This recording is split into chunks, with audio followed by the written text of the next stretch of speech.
우리 자리에 앉지 마시고요. 다 같이 일어나서 우리 같이 함께 말씀을 읽도록 하겠습니다. 오늘 말씀은 사도행전 17장 10절에서부터 12절까지의 말씀입니다. 우리 한 목소리로 같이 읽기를 원합니다. 10절부터 같이 함께 읽겠습니다. 시작. 밤이 되자마자 형제들은 바울과 실라를 베레아로 보냈습니다.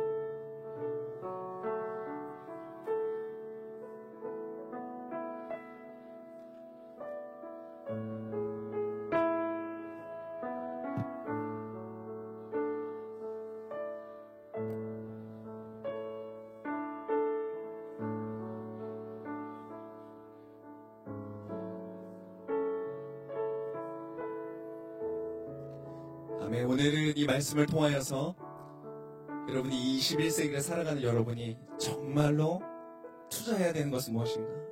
오늘의 설교의 제목은 불안한 미래, 고귀한 인생. 여러분 고귀한 인생을 살기를 원하십니까? 어떻게 하면 그 인생을 살아갈 수 있을까? 정말 우리가 원하는 그 아름다운 인생, 여러분의 인생 가운데 가치가 있는 인생. 고귀하다는 것은 무슨 뜻입니까? 그 안에 가치가 있다는 것입니다. 가치가 있는 것은 무엇인지 아십니까? 그 안에 의미가 담겨 있습니다. 나에게 아무리 좋은 것이어도 제가 과거에 짐들을 정리하면서 남기는 것이 있고 버리는 것이 있습니다. 그 기준은 그것이 어떤 의미를 갖느냐. 저희 아들이 처음 글씨를 써서 저에게 주었던 것, 그것은 의미가 있죠. 가치가 있죠. 고귀한 것이죠. 그래서 보관합니다. 아무리 프린트가 되어 있어서 깔끔하고 아름다운 글씨로 쓰여져 있는 책이라고 해도 그 안에 나에게 있는 의미가 없다면 버리는 것입니다. 여러분 인생 가운데 진정한 의미와 가치가 있는 인생을 오늘 이 시간에 주의 말씀을 통하여 배우고 발견하시기를 예수 그리스도의 이름으로 축복합니다. 아멘. 우리 좌우 계신 분에게 한번 축복하겠습니다. 불안해하지 마세요. 주님이 함께 하십니다. 네, 앞뒤에 계신 분에게 다시 한번 인사하겠습니다. 당신은 고귀한 인생입니다. 네, 자리에 앉으셔도 좋겠습니다. 네, 감사합니다. 귀한 찬양으로 손결시를 찬양팀 감사합니다. 네, 하나님의 놀라운 기름부심과 은혜가 우리 길공동체 가운데 날이 갈수록 더욱더 충만하여 주는 줄 믿습니다. 아멘. 최근에 이세돌 구단과 이 알파고와의 이 바둑 대전이 한동안 우리 굉장한 큰 이슈였습니다. 보셨어요? 네, 보진 않았습니다. 저도 그냥 얘기만 듣고 뉴스만 듣고 보고 그랬는데 그 대국이 있은 이후로 여러분 중3 엄마들한테 굉장한 이슈가 됐다면 난리가 났답니다. 도대체 그 알파고가 어디 있는 거냐? 우리 아들 보내겠다. 네. 근데 이제 그 인공지능이라는 것이 새로운 이슈로 떠올랐는데 사실 인공지능이라는 것은 여러분 우리에게서 사실은 멀지 않은 것이죠. 굉장히 가까이 있습니다. 제일 가까이 있는 것으로 따지면은 이 핸드폰에 있는 인공지능이죠. 여러분 제가 쓰는 이 폰에 있는 시리라는 프로그램이 여러분 노래할 수 있는 거 아세요? 제가 한번 보여드리겠습니다. 네. 시리 안녕. 시리 안녕.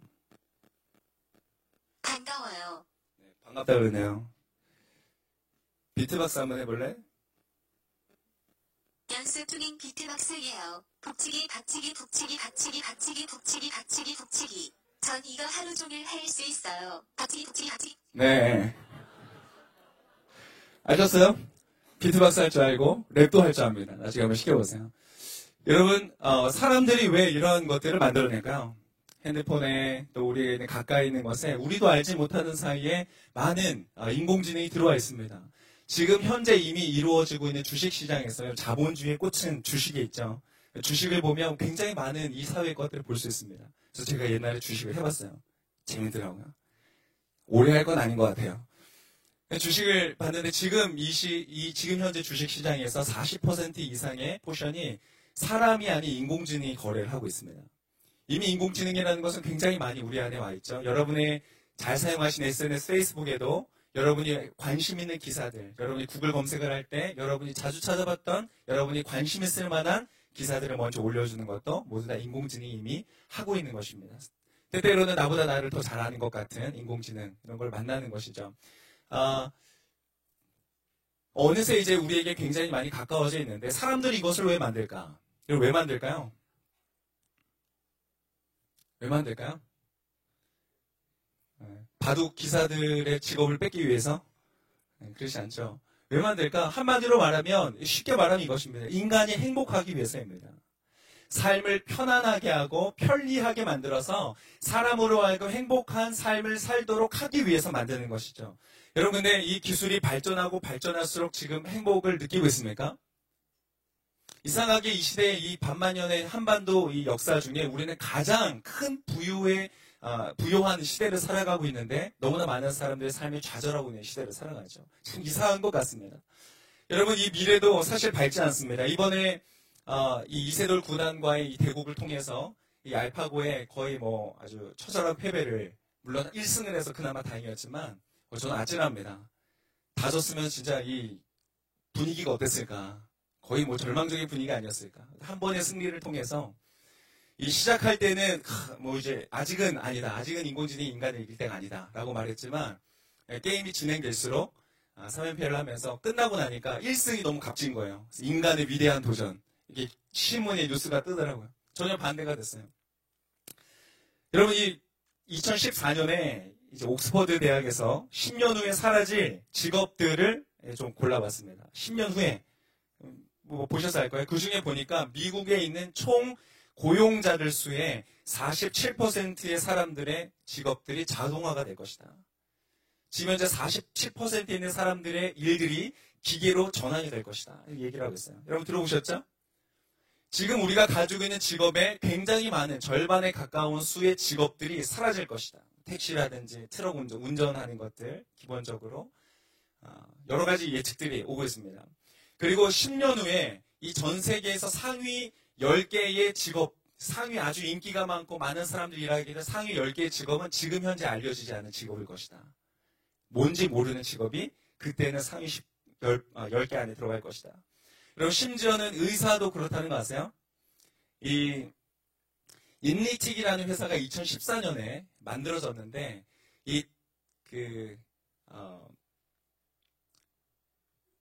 하여튼 뭐 좀 어려운 것들이 많으시는데 이 아주 인공지능을 활용을 해서 뭘 하냐면 사람의 CT 스캔한 영상을 보고 암으로 발전할 것인가 안 할 것인가를 진단하는 것을 인간 의사, 방사선 전문가, 최고의 전문가, 세계 최고의 전문가 4명과 그것을 시합으로 결정했습니다. 우리는 모르지만 뉴스로 잘 이슈가 되진 않았지만 그것의 결과가 뭐였느냐? 잘못 판단할 가능성이 이 4명의 패널, 방사선과의 최고 전문의 4명은 7%의 오류를 나타냈는데 인리틱이라는 이 회사에서 만든 이것은 인공지능은 0% 판정승을 낸 거죠. 이제는 앞으로 의사도 기계화가 돼서 의사라는 직업 자체가 사라질 가능성이 굉장히 크다. 병을 진단하는 것보다는 병을 진단하는 기계를 다룰 줄 아는 그런 직업들이 유망하게 될 것이다. 이런 이야기들이 있습니다. 여러분, 레이 커즈와일이라는 사람이 있습니다. 혹시 들어보셨어요? 네. 여러분, 인공지능이신가요? 이렇게 전혀 움직임이 없으시네요. 이 사람은 구글 엔지니어링 그것에 이사로 있는 사람이고 이제 미래학자인데 천재라고 불리는 사람입니다. 뭐 명예 박사학위가 20개가 있고 7권의 책을 썼는데 그중에 5개가 베스트셀러가 됐대요. 저도 하나만 좀 어떻게 써보면 좋겠는데 천재래요. 근데 이 사람이 25년 전 1990년에 예측을 했습니다. 미래 예측을 했는데 어떻게 했느냐. 곧 얼마 안 있어서 기계가 인간의 지능을 앞설 것이다 라는 예측을 했는데 실제로 1998년 IBM에서 만들었던 딥블루라는 컴퓨터가 체스의 세계 챔피언인 인간을 이기는 사건이 나타났죠. 그래서 세계가 그때 난리가 한번 났었습니다. 기억나세요? 네. 그리고 2010년에는 무선 인터넷이 나올 것이다. 그래서 무선으로 서로의 정보를 교류할 것이다. 그때만 해도 황당한 이야기였지만 지금은 뭐 당연하죠. 우리 핸드폰을 다 무선으로 보고 있습니다. 근데 하여튼 여러 가지를 예측했고 이것을 정확하게 맞췄던 미래학자입니다. 이 사람이 작년에 이런 예측을 내놨습니다. 2015년에 그는 뭐라고 했냐면 우리는 인류 역사상 가장 흥미로운 시간대에 살고 있다. 여러분 제가 이미지 하나 지금 볼 수 있을까요? 제 이미지 하나 가지고 왔는데요. 이것이 이제 기술의 발전입니다. 컴퓨터가 얼마만큼 한 번에 빠른 속도로 이 계산들을 할 수 있는가를 보여주는 것인데, 이 기술의 발전, 이런 과학의 발전, 컴퓨터의 발전, 인공지능의 발전은 이 시간과의 정비례가 아니라는 거죠. 굉장한 가속을 붙는 곡선으로서 성장한다는 것입니다. 지금 현재 우리가 살아가고 있는 이 시대에는 컴퓨터가 한 번에 할 수 있는 그 계산 능력이 쥐의 머리 정도가 되는 거예요. 쥐의 뇌. 이게 우스워 보이지만 굉장한 것입니다. 여러분, 사람의 머리라는 것은 한 번에 이 계산할 수 있는 양이 뭐 지금의 컴퓨터와는 비교할 수 없는 뇌를 가지고 있는 거예요. 할렐루야. 여러분, 뇌가 있으신 분은 지금 대단하신 분들이십니다. 옆에 있는 분 한번 얼굴 한번 보시겠어요? 뭐 별 볼 일 없어 보이지만 그렇지 않습니다. 굉장한 분들이에요. 그런데 여러분, 예측하는 것이 무엇인가? 뭐 약간 학자마다 다른데 2025년 혹은 2040년 내에 이 컴퓨터가 한 번에 계산하는 능력이 인간을 앞지를 것이라고 봅니다. 그러면 그 지능이 어떻게 되는가? 스스로 학습을 하고 스스로 배우고 스스로 연구를 하게 되는 것이죠. 그것은 감당하지 못할 정도의 속도로 인간의 통제를 벗어날 것이다라는 예측을 굉장히 많이 합니다. 자, 이런 얘기를 하는데 이제 커즈와일이라는 사람이 몇 가지 얘기를 했어요. 자, 2020년에는 무슨 일이 있을 것인가?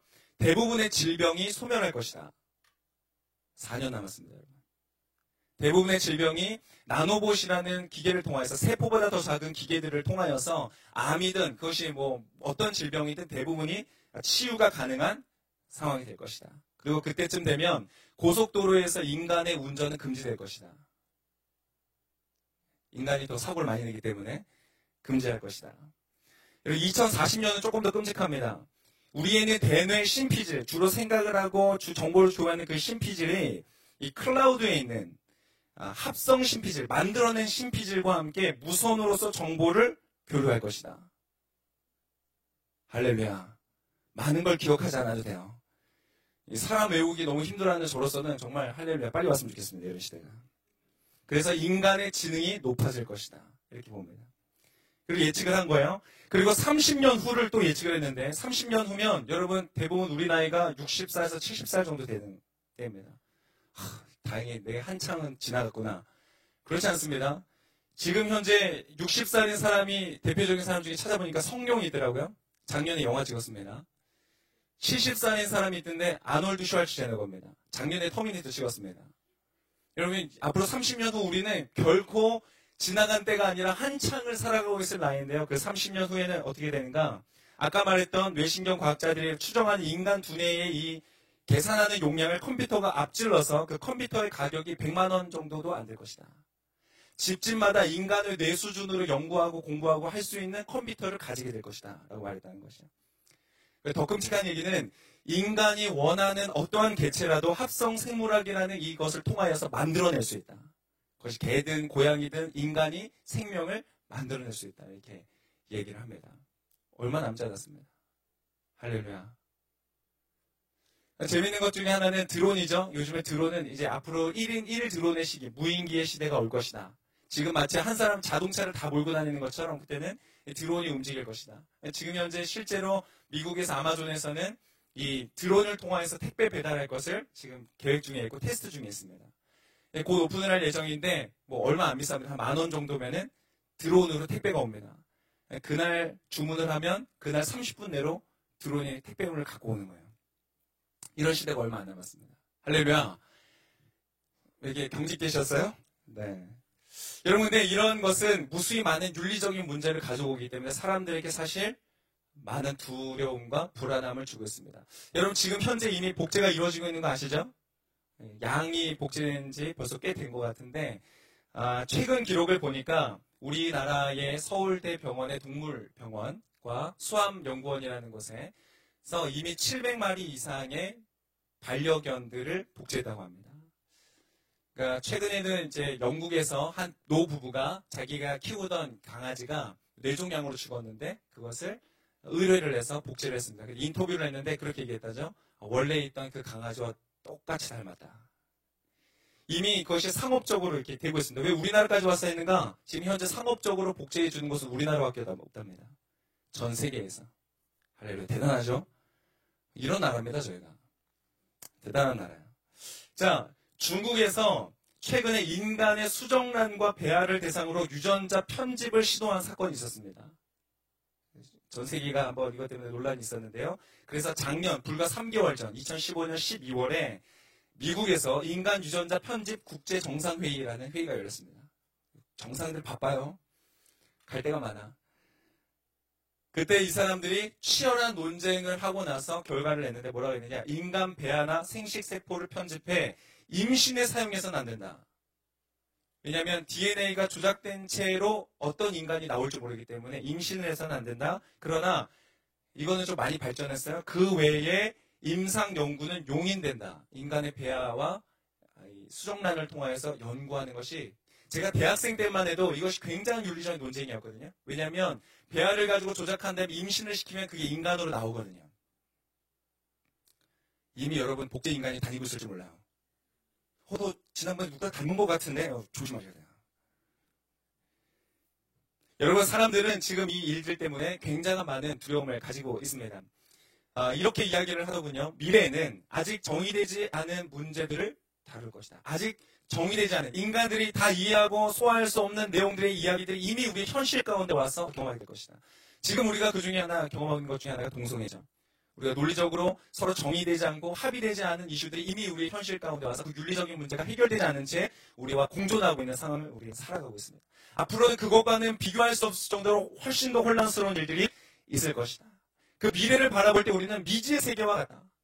인간의 통제를 벗어나는 통제되지 않는 사회 혹은 그 강력한 기술을 통하여 완전히 통제되는 사회 그런 것에 대한 두려움을 갖고 살아간다는 것이죠. 여러분 이 시대를 여러분 어떻게 맞이하시겠습니까? 이제 곧 우리가 익숙하고 알고 있던 세계는 점점 사라져갈 것입니다. 직업도 사라지고 우리가 살아가는 삶의 방식도 사라지고 스타일도 다 달라질 것입니다. 여러분 어떻게 살아가시겠어요? 참 이상하죠. 우리는 왜 이런 기술들을 만드는가? 더 가치 있는 인생을 만들기 위하여서 이것을 만들어가는데 오히려 이것을 통하여 나타내어지고 만들어지는 세상은 우리가 통제할 수 없는 어렵고 불안하고 두려운 세상 미래를 그려내고 있다는 것이에요. 이상하지 않습니까? 그것을 알고 지금 현재 진행해 가는 것이 인간이지만 그것을 막을 수 있는 힘조차도 없는 것이죠. 여기 불안한 미래를 향하여서 여러분 무엇으로 준비를 하시겠습니까?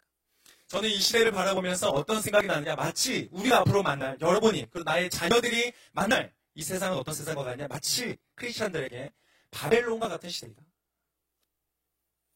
다니엘을 생각해 보십시오. 다니엘이 어렸을 때부터 배우고 진리라고 믿었던 모든 것들이 한순간에 무너지는 경험을 했습니다. 그의 부모도 그의 스승도 그가 그렇게 존경하였던 제사장도 그 나라의 왕도 모든 것이 다 한순간에 무너졌습니다. 그 중에서도 하나님의 영광의 임재를 상징하던 이스라엘 민족이라는 이 민족이 믿고 있는 여호와 하나님이 참으로 창조주이시다. 여러분과 제가 믿고 있는 그 하나님이 이 땅을 창조하신 분이고 그분이 정말로 진짜 유일하신 하나님이다 라는 것을 증명하는 그 상징물로서 있었던 성전이 이방인의 군대에 의해서 침입을 당하고 제사장들의 죽임을 당하고 더럽힘을 당하고 무너지는 사건을 경험했어요. 뿐만이 아닙니다. 이 10대의 어린 다니엘이 바벨론 포로로 끌려갔습니다. 딱 끌려서 보니까 이건 다른 거예요. 그들의 신전은 우리가 가지고 있었던 여호와의 신전, 성전과는 비교가 되지 않는 규모를 가지고 있는 거예요. 그들이 전 세계적인 그 나라를 아우르면서 정복하면서 그곳에서 끌고 온 수많은 많은 민족들과 그들의 문화들, 그들의 다양성들을 보니까 이제까지 내가 있었던 그 이스라엘이라는 작은 총구석은 이 동쪽의 작은 총구석은 마치 우물 안에 개구리와 같았다는 그런 생각을 줄 정도로 그 너무나 발전된 시대를 만나버린 거예요. 이해되지 않고 정의되지 않고 해석할 수 없는 일들이 한 번에 그 인생 가운데 닥쳐왔었던 것이죠. 여러분 이제 우리가 지금 이미 여러분 우리가 경험하고 있는 포스트 모더니즘 사회 그리고 앞으로 과학기술과의 발전을 통해서 변화될 앞으로의 세계는 여러분 우리가 가지고 있는 신앙과 가치관에 굉장한 도전을 주게 될 것입니다. 이미 갖고 있고요. 여러분 나아가서 예수님만이 진실로 유일한 구원의 길이고 그분만이 참된 하나님이라고 여러분 고백하셔서 선포할 수 있습니까? 여러분의 직장 속에서 여러분 살아가는 삶의 현장에서 말하기가 쉽습니까? 쉽지 않아요. 이미 우리는 그런 시대를 살고 있는 것이죠. 여러분 이런 사회를 살아가면서 여러분 어떻게 해야 될까? 그럼 어떻게 해야 될까요? 주무시고 계신 거예요? 아니죠? 할렐루야. 네. 여러분, 여러분이 믿었던 모든 것들이 다 흔들리는 그 순간에 여러분 어떻게 하시겠습니까? 아, 이거는 가짜구나. 혹은 이것은 여러 가지 다양한 신앙과 어떤 그런 신념들 중에 하나일 뿐이구나 라고 생각하고 여러분 거기에서 머무르시겠습니까? 오늘 말씀은 여러분에게 답을 주길 원하시는 거예요. 다니엘은 무엇을 했는가? 다니엘은 그런 상황 속 자기가 믿고 의지했던 모든 것들이 흔들리고 무너졌던 그 순간 속에서 다니엘이 선택하였던 것은 다시 본질 하나님의 말씀으로 돌아가는 것이었다는 거예요. 그가 율법을 향하여서 돌아갑니다. 다니엘이 뜻을 정하여 어떻게 그러니까 왕의 진미로 자기를 더럽히지 않기로 결단하였다. 성경에서 기록했어요. 여러분 그건 자유로우신 일이 아니었거든요. 내시가 말했어요. 그를 관리하고 있는 내시가 야 너희가 그렇게 고기 안 먹고 채식만 먹다가 얼굴빛이 안 좋아지면 몸이 어떻게 좀 부실해 보이게 되면 내가 죽임을 당한다. 여러분 이건 죽고 사는 문제의 일이었습니다. 그 포로들을 관할하는 내시의 목이 왔다 갔다 할 정도면 포로인 자신은 어떻겠습니까? 이거 목숨을 거는 일이었어요. 그런데 다니엘은 뜻을 정하여 그것을 하기로 합니다. 왜 그랬는가? 하나님이 주신 레위기의 말씀이 있었거든요. 레위기 11장 44절과 45절에 이런 말씀이 있습니다. 같이 한번 읽어볼까요? 시작. 그러므로 너희는 스스로 거룩하게 하라. 이는 내가 거룩하기 때문이다. 너희는 땅 위를 기어다니는 동물로 인해 스스로 더럽히지 말라. 내가 너희를 이집트로부터 인도해 너희 하나님이 된 여호와이기 때문이다. 그러므로 너희는 거룩하라. 내가 거룩하기 때문이다. 여러분 하나님이 이스라엘 민족의 레위기를 통하여서 주셨던 말씀 너희는 스스로를 구별하여 거룩하게 하라 라는 이 말씀을 자신이 믿었던 모든 것들이 다 무너진 상황 자기가 믿었던 하나님은 이집트에서 애굽에서 이 이스라엘을 완전히 끌어낼 수 있었다. 홍해를 통하여 이집트의 모든 그 전차들을 한 번에 몰살시킬 수 있는 그런 강력한 하나님이셨는데 지금 자기가 보는 하나님은 자신의 성전이 완전히 훼파되고 무너지고 제사장이 죽임을 당해도 아무것도 할 수 없는 그 하나님이었어요. 그럼에도 불구하고 다니엘은 거기에서 포기하지 않고 오히려 자기를 말씀에 빗대어서 자기를 거룩하게 하기로 결정했다는 것이에요. 그랬더니 어떻게 결과가 나온지 아세요? 다니엘서 1장 17절에 보니까 이렇게 얘기합니다. 하나님께서는 이 4명의 젊은이들에게 다니엘을 포함한 친구들에게 지식을 주셔서 모든 학문과 재주에 뛰어나게 하셨습니다. 또한 다니엘에게는 모든 종류의 환상과 꿈을 꾼 특별한 능력까지 주셨습니다. 아멘. 여러분 이 혼란의 시대, 옳고 그름이 아주 명확하지 않은 이 시대에 누가 과연 대안을 제시할 것인가? 누가 과연 우리가 더 가치 있는 인생을 살고 더 의미 있는 고귀한 인생을 살기를 원하여서 만들어가는 기술들이 오히려 이것을 옳고 그름을 다 무너뜨리면서 사람을 불안과 염려의 상황 속으로 끌고 가는 이 사회 속에서 누가 우리가 마땅히 걸어가야 되는 길을 제시할 수 있는가? 두려움과 염려와 불안함 속에서 어떻게 뿜어낼지 모르는 이 통제되지 않은 미래를 바라보는 이 인류에게 누가 마땅히 걸어가야 되는 길을 제시할 수 있는가? 오늘 말씀이 해주시는 것은 하나님의 말씀을 붙들고 의지하는 당신을 통해서라는 것입니다. 믿으실 수 있기를 축복합니다. 내가 박사학위가 수십 개가 있고 수백 개가 있고 수천 개가 있어서 이 시대에 대안이 되는 것이 아니라는 것이야. 왜 그러냐? 자, 여러분, 제가 이것을 말하는 것은 신학을 공부해야 된다는 것이 아닙니다. 말씀을 통해서 기록된 말씀을 통해서 하나님과의 살아있는 관계를 유지하는 것을 말하는 거예요. 그분의 음성을 듣는 것을 말하는 것이에요. 제너럴하게 그냥 어떤 윤리와 도덕으로 가르치시는 것이 아니라 오늘 지금 나에게 말씀해 오시는 하나님의 음성을 말씀을 통하여 들을 수 있는 그 사람이 이 시대의 대안이 된다는 것이에요. 오늘 그 사람의 모습을 오늘 말씀 사도행전 17장의 그 본문에서 말해주는 것이에요. 10절의 말씀을 한번 다시 읽어볼까요? 어떤 사람들이 나오는가? 10절의 말씀 같이 읽겠습니다. 시작.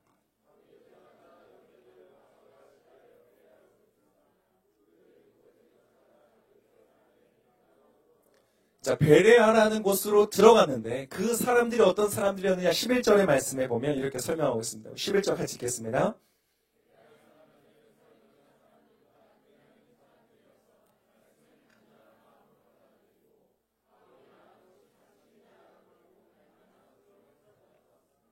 자, 여기에서 교양이 있는 사람들이다. 이 단어가 굉장히 많은 이제 해석이 가능한 단어입니다. 이 신약 성경에 딱 3번밖에 나오지 않은 표현이기 때문에 이 단어가 정확하게 어떤 뜻인지는 알지 못해요. 근데 아마도 교양이 있다라는 이 말은 뭐 오픈 마인드다, 편견이 없다, 뭐 이런 식으로 해석하는 성경 버전도 있고, 어떤 것은 교양이 있다라고도 하고, 어떤 것은 어떤 진실함이 있다, 열정이 있다 이렇게 표현하기도 여러 가지 표현들이 있습니다. 근데 여기에서의 원래 원어의 가장 가까운 의미는 고결하다, 고귀하다 이런 뜻입니다. 어떤 고귀한 어떤 그 가능성을 가지고 있는 사람들이라는 것이 우리가 말하는 정말 고귀한 인생, 가치 있는 인생, 그것은 의미에서 나오는데 그 의미 있는 인생을 살아가는 그 바탕을 가지고 있는 존재들이었다. 성경이 데살로니가 사람들보다, 데살로니가 우리가 공부하지 않았지만 데살로니가 사람들보다 더 이 베레아 사람들은 고귀한 사람들이었다라고 인정을 하고 있다는 것이에요. 왜 그런가? 오늘 방금 읽었던 것처럼 그들의 말씀을 대하는 태도를 통해서 그들을 알 수 있다는 것이에요. 다시 한번 11절의 말씀을 한번 볼까요? 11절에 보니까 교양 있는 사람들에서 어떻게 했는가? 말씀을 간절한 마음으로 받아들였다. 그 말씀을 받을 때 그 안에 무엇이 있었는가? 갈망과 열망함이 있었다는 것이에요. 그 다음 한번 볼까요? 바울이 말한 것이 사실인지 알아보려고 어떻게 했는가? 날마다 성경을 찾아본 사람들이다. 이런 말씀은요, 신기해요. 말씀은 무엇으로 쓰여졌는가? 하나님의 영감으로 쓰여졌거든요. 즉 하나님의 그 성령으로 말미암아 지어진 것이 이 말씀이에요. 그래서 여러분 이것은 단순한 인포메이션을 갖고 있는 것이 아니에요. 그래서 성경에 대한 인포메이션, 정보를 많이 알면 알수록 성경을 더 잘하는 것도 아니고 하나님을 더 잘하는 것도 아니에요. 너무 이상하죠. 이 자리에서는 신학 공부를 전공한 저보다 더 성경에 대해서 정확하게 아는 분들이 있어요. 이 안에 있어요. 누구라고 말하지 않겠어요. 분명히 있어요. 신학자라고 해서 이런 믿음이 다 좋은 것이 아니에요. 신학 성경에 대해서 원어로도 잘잘 깨고 있는 사람이지만 하나님의 존재를 부인하는 사람들이 있어요. 그 자체로 역사되어지는 것이 아니라 그 안에 무엇이 필요한가? 사람의 반응이 필요한 거예요. 그래서 유진 피터스 목사님은 우리가 말씀을 대할 때 어떻게 대해야 되는가? 그 태도에 대해서 굉장히 중요한 세 가지를 아주 인상 깊은 세 가지를 얘기했어요. 어떻게 대해야 되는가? 첫 번째, 굉장히 공부에 열의가 있는 사람이 스승의 가르침을 들을 때의 그 집중력과 마음을 가지고 성경을 대해야 된다. 별로 안 와닿죠? 두 번째, 아주 너무나 뜨겁게 사랑하는 연인이 헤어져서 먼 곳에 있는데 그 연인이 사랑하는 그 연애 편지를 보내온 거예요. 그 사랑하는 너무나 그리운 사람의 편지를 읽듯이 성경을 읽어야 된다. 안 와닿으시나요? 여러분 그렇게 성경을 읽어보셨어요? 그냥 오늘 큐티 어떻게 좀 해야 되니까 10분, 5분 보는 것이 아니라 마치 사랑하는 사람이 나에게 쓴 연애 편지를 읽듯이 읽고 또 읽고 음미하고 생각하고 상상하고 과연 이것이 어떤 의미일까를 생각하는 것처럼 그렇게 읽으라. 그때에 어떻게 되는가? 말씀이 열린다는 것이에요. 세 번째 어떻게 하는가? 전쟁터를 나가는 병사가 그에게 전쟁의 어떤 흐름과 방향을 알려주고 있는 지휘관의 명령과 지시를 듣는 것처럼 성경 말씀을 들어라. 여러분의 인생을 오늘 하루 살아가는데 그것은 여러분의 오늘 아침에 묵상하는 말씀과 전혀 무관한 것이 아니라는 거예요. 오늘 여러분의 살면서 어떻게 나아가야 되는지 그 말씀을 통하여서 주님께서 여러분에게 말씀하신다는 거예요. 할렐루야.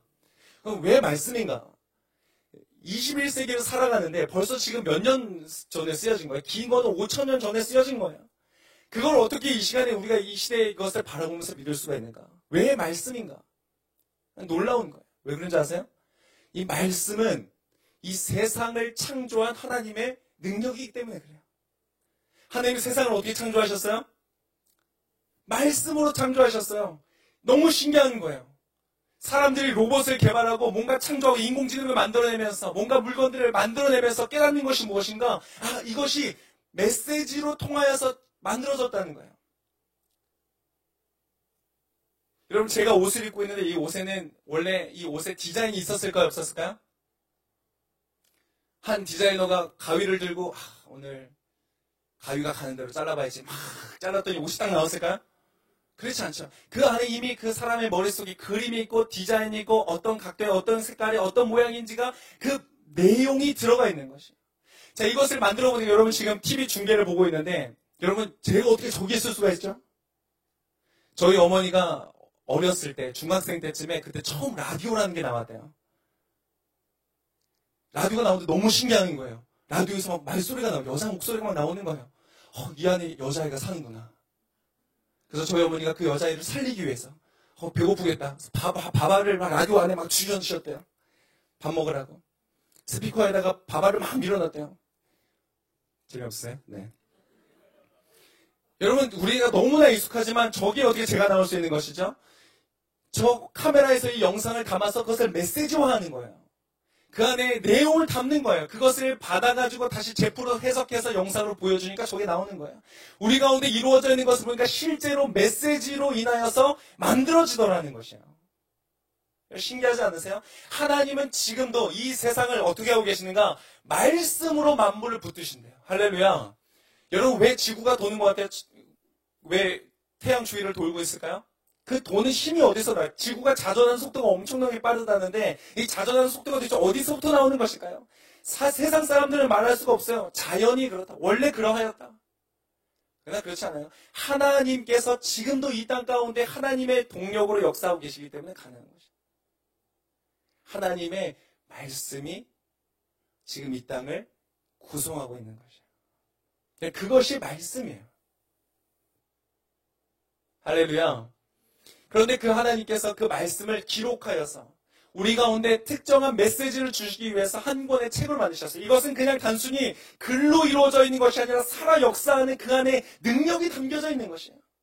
우리가 그것을 해독하지 못할 뿐이지 그것을 컴퓨터에 넣으면 어떤 결과가 나올지 모르는 그런 어떤 메시지라는 것이죠. 여러분의 인생 가운데 그 메시지가 입력되어지면, 해석이 되어지면, 여러분의 인생 가운데 작동이 되어지기 시작하면 어떤 역사가 일어날지 모르는 그런 메시지라는 것이에요. 그리고 그 말씀이 육신이 되어서 그 메시지가, 그 내용이, 그 가치가, 그 의미가 인간이 되어 이 땅에 오신 게 누구세요? 예수님이라는 거예요. 예수님을 바라보면 그 안에 담겨져 있는 하나님의 메시지를 읽을 수가 있는 것이에요. 여러분, 말씀이라는 것은 그런 거예요. 여러분, 그래서 말씀은 놀랍게도 하나님이 만드신 것이기 때문에 4,000년, 5,000년 전에 지어진 것이지만 개정되지가 않아요. 할렐루야. 인간이 하는 개정이라는 것은 번역대에서 나타나는 어떤 오류들, 인간이 만들어 놓은 오류들을 바로잡는 것뿐이지 그 말씀 자체는 개정이 되잖아요. 지금도 여러분 과학과 의료와 의학과 모든 인간이 만들어 놓은 것들은 날마다 개정이 돼요. 미래학자들은 비행기 타고 다니면서 계속 수정하고 다녀야 돼요. 그 다음 강연 들어가는 동안에 또 바뀌거든요. 세상은 그렇게 변하지만 여러분, 하나님의 말씀은 변하지 않는 진리와 같아서 이 자리 가운데 여전히 존재하고 역사하는 것이에요. 이런 것이 하나님의 말씀인 것을 믿으실 수 있기를 축복합니다. 근데 그 말씀을 어떻게 되어야 된다? 바로 그러한 자세로 되어야 된다. 이 말씀을 신기해서 인포메이션이 아니어서 그냥 내 머리로 돌려가지고 이해할 수 있는 말씀이 아니라 그 안에 살아 역사하시는 하나님의 능력, 하나님의 인격이 담겨있기 때문에 내가 인격으로 반응하지 않으면 내 삶의 역사가 일어나지 않는 것이에요. 여러분, 그런 역사를 경험하실 수 있기를 축복합니다. 다윗이 말했습니다. 그래서 다윗이 뭐라고 말했는가? 복이 있는 사람은, 복이 있는 사람. 여러분, 복이 있는 사람 되기를 원하세요? 복이 있는 사람 되실 수 있기를 축복합니다. 이미 여러분의 참 많은 복이 있는 분들이세요. 복이 있는 분이에요. 복, 그 아름다운 축복된 그 삶, 그런 사람은 어떠한 사람인가? 죄인에게로 서지 않고 악인의 꾀를 쫓지 않고 교만한 자리에 자리 앉지 않고 그런 것들 안 하고 하는 일이 있는데 뭘 해요? 여호와의 말씀을 주야로 묵상하는 사람. 오늘 아까 이 베레아 사람들이 날마다 성경을 상고하였던 것처럼 주야로, 여러분 주야가 뭐예요? 아침과 밤인가요? 그래, 아침에 보고 밤에 보고. 그게 아니잖아요. 그건 하루 종일을 말하는 것이잖아요. 내 삶에, 내 마음, 내 영혼 가운데 그 말씀을 하루 종일 심어두고 살아가는 그 사람이 복 있는 사람이라는 것이에요. 여러분, 그러한 사람 되실 수 있기를 축복합니다. 여러분, 다윗이 품었던 말씀은 그나마 여러분 우리는 괜찮은 거예요. 왜 뭔지 아세요? 다윗이 품었던 말씀이라는 것은 모세오경이에요. 창세기, 출애굽기까지는 좀 괜찮은데 레위기, 민수기, 신명기 이걸 여러분 이 안에서 다윗은 뭘 발견하니까 우리를 너무나 사랑하시는 하나님을 발견했다는 것이에요. 성경의 역사를 처음으로 하나님을 향하여서 사랑합니다 라고 고백했던 존재가 누구냐? 다윗이라는 거야. 어떻게 사랑의 하나님을 발견했을까? 가나안의 정복 가운데서 모든 그 있는 것에 남녀노소를 불구하고 다 죽여라 말했던 그 무서운 하나님, 심판의 노아의 홍수를 통하여서 모든 인류를 전멸시키셨던, 노아의 가족만 남기셨던 그 하나님 안에서 어떻게 이 사람은 사랑을 발견했을까? 노아는 어떤 사람이요? 하나님의 눈에서 은혜를 발견한 사람이었다 라고 말하잖아요. 여러분, 하나님의 눈에서 은혜를 발견하신 여러분 되시기를 축복합니다. 다윗의 인생에 하나님의 말씀이 심겨졌을 때 그의 인생에는 놀라운 역사가 일어나는 것이, 골리앗을 넘어뜨려요. 거기서 멈추는 것이 아니라 13년이라는 시간 동안 미친 왕이 자기를 죽이려고 군대를 끌고 다니는 가운데서도 그의 마음은 부드러운 거예요. 너무 이해가 안 되는 거예요. 죽일 기회가 왔는데 죽이지 않는 거예요. 너무나 신기한 일이에요. 그의 마음은 여전히 주 앞에서 부드럽고 거룩하고 하나님이 쓰실 만한 그릇인 거예요. 그래서 여러분, 사울이 죽고 나서 다윗이 왕이 될 때 여러분 어떻게 되는지 아세요? 장로들이, 이스라엘의 장로들이 다 짐을 싸두고 다윗에게 왔어요. 그리고 뭐라고 고백했는가? 이미 당신은 우리의 왕이었습니다. 왕이 되어 주십시오. 여러분, 어떻게 도망자, 국가의 도망자의 신세를 살았던 그 사람이 이미 당신은 우리의 왕이었습니까? 라고 말을 들을 수가 있겠어요. 군대로부터 쫓겨낸 그 사람은 도망다니는 가운데서도 국민과 백성을 돌아볼 줄 아는 리더였다는 거예요. 그러한 능력이 어디서부터 나오는가? 하나님의 말씀으로부터 나온다는 것이에요. 여러분, 그 말씀이 있으시기를 축복합니다. 여러분, 로마서 10장 17절에 이렇게 말합니다. 그러므로 믿음은 들음에서 나고 들음은 그리스도의 말씀에서 난다. 여러분, 이 말씀이 우리의 삶 가운데 역사하면 어떻게 되는가? 오늘 말씀 읽었던 사도행전의 12절의 말씀, 우리 한번 같이 읽겠습니다. 12절의 말씀에 역사가 일어나는, 같이 한번 읽겠습니다. 시작.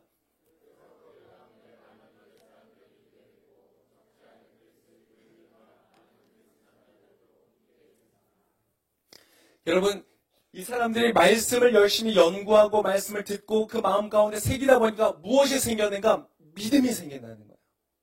믿음이 생기더라. 근데 이 믿음이라는 것은 여러분 굉장히 신비로운 것이었어. 기본적으로 우리는 인간, 모든 이 사회는 여러분 믿음으로 이루어져 있는 거예요. 여러분, 옆에 계신 분들 믿으세요? 그렇죠. 믿으니까 여러분 앉아 계신 거예요. 여러분 안 믿는다면 이 사람이 미친 사람 아닐까? 살인자는 아닐까? 그럼 여러분 옆에 앉아 있겠어요? 기본적인 베이스에 어떤 믿음이 깔려 있는 거. 우리 인생에 관련된 믿음이라는 것이 담겨 있어요. 여러분 부모님, 여러분 진짜 부모님이세요? 유전자 검사해 보셨어요? 근데 믿잖아요. 그죠? 우리는 기본적으로 믿음 안에서 인생을 살아가게 돼 있어요. 내가 세상을 얼마나 신뢰할 수 있는가, 다른 사람을 신뢰할 수 있는가, 나 자신을 신뢰하는가가 내 인생에 얼마나 큰 영향을 미치는지 몰라요. 믿음이라는 것은 너무나 중요해요. 앞으로 우리가 미래를 바라보면서 왜 불안하고 염려하는가? 기술은 발전하는데 왜 염려하는가? 믿을 수 없기 때문에 그러는 거예요. 그 기술을 가진 사람들을 믿을 수가 없는 거예요. 과연 저 사람이 의롭고 옳은 결정들을 하는 사람일까? 그 과학적인 기술을 가진 사람들이 정말 이 땅을 온전한 화평으로 이룰 수 있는 사람인가? 믿을 수 있을까요? 내가 나를 보면 믿을 수가 없는 거예요. 여러분 자신 한번 보세요. 여러분이 만약에 이 전 세계를 다스리는 존재가 되었다면 이 나라가, 이 전 세계가 행복할까요? 아니라고 말한 분을 체크해 놨다가 나중에 여러분 조심하셔야 돼요. 여러분, 사람이라는 존재 안에 믿을 수가 없는 거예요. 그러니까 두려움이 있는 거예요. 염려가 있는 거예요. 걱정이 있는 거예요. 여러분 오늘을 지난 한 주간을 살아가면서 여러분의 마음 가운데 평안이 없고 기쁨이 없고 만족함이 없는 이유가 무엇입니까? 지금 그날 여러분 돈이 없었어요? 밥 먹을 것이 없었어요? 굶었어요? 일주일 내내 굶었나요? 갈 곳이 없었나요? 갇혀 있었나요? 감옥에 들어가 있었나요? 전혀 그런 것이 아닌데 왜 우리의 마음은 행복하지 못하고 만족하지 못하고 불안하고 염려할까? 반만년의 역사 속에 이런 부요함을 누렸던 시대가 없는데 오히려 군대에게 쫓김을 당하는, 미친 왕한테 미움을 받아서 쫓김을 당하는 다윗은 여호와 우리 주여 주의 이름이 온 땅에 어찌 그리 아름다운지요. 하늘을 바라보면서 하나님의 그 아름다우신과 영광을 찬양하는 존재가 되었는데 어떻게 우리는 완전한 자유를 누리고 이 풍요로운 인생을 살면서도 여전히 두려워하고 목말라 하는가? 왜 그런가? 여러분 그 안에 믿음이 없기 때문에 그런 거예요.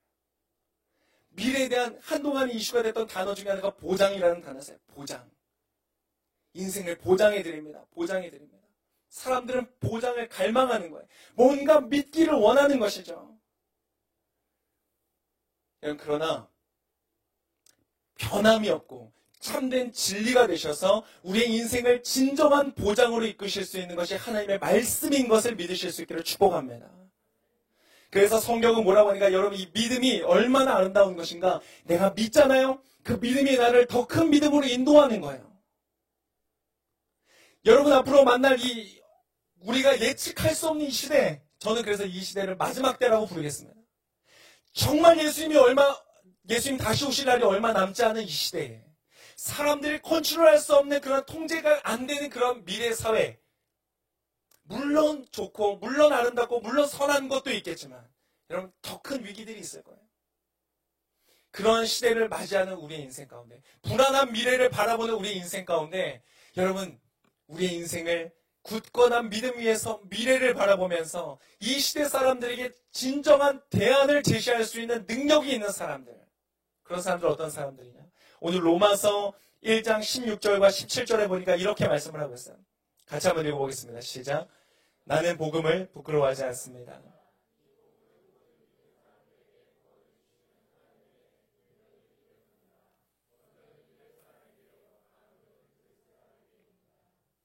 복음에는 하나님의 의가 계시되 믿음으로부터 믿음에 이르게 합니다. 기록되기를 의인은 믿음으로 말미암아 살 것이다 라고 한 것과 같습니다. 아멘. 믿음의 특징은 무엇인가? 믿는 자의 자리에 가운데서 믿음으로부터 믿음에 이르게 한다.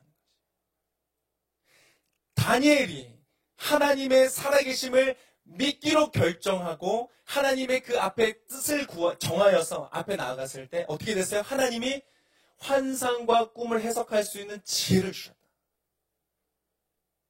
그 다음 믿음이 어디가 있는가? 내가 이 상황 속에서도 왕의 진미를 먹지 않겠다. 목숨을 걸고. 라고 했던 그 믿음이 어떤 믿음가 아닌가?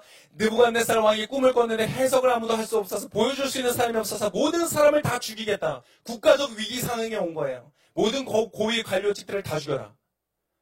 그 자리 가운데서 나에게 하루의 말미를 주면 제가 말씀드리겠습니다. 라고 말할 수 있는 믿음으로 나가는 것이에요.